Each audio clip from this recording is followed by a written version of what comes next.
સુરતના મગદલા 4 રસ્તા પાસે ટ્રક ડ્રાઈવરો દ્વારા ચક્કાજામ કરાતા પોલીસ સાથે ઘર્ષણ સર્જાયું હતું। સુરત સહિત દેશભરમાં અકસ્માતના કેસમાં ડ્રાઈવરો સામે 10 વર્ષની સજા અને 7 લાખના દંડને લઈ ડ્રાઈવરો દ્વારા વિરોધ કરાઈ રહ્યો છે। ત્યારે સુરતના મગદલા 4 રસ્તા પાસે ચક્કાજામ કરનાર ટ્રક ડ્રાઈવરો અને પોલીસ વચ્ચે ઘર્ષણ સર્જાયું હતું। ટ્રક ડ્રાઈવરોની હડતાલને લઈ માહોલ ગરમાયો હતો।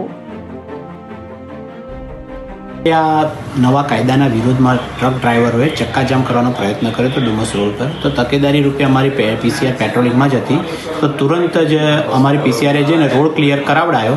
કરાવ્યા પછી તરત એની સાથે જે ડ્રાઈવરોએ ઝપાઝપી કરી અને એ જ સમયે અમારી પોલીસ તરત પહોંચી ગઈ અને તુરંત ઓન ધ સ્પોટ અમે 4 આરોપીઓ અટક કર્યા અને તરત અડધો કલાકમાં બીજા ટોટલ 22 આરોપીઓને અમે ડિટેન કરેલા છે। આ બાબતે આઈપીસીની 332, 323 તથા 341, 504 અને 143, 147 હેઠળ ગુનો દાખલ કરેલો છે।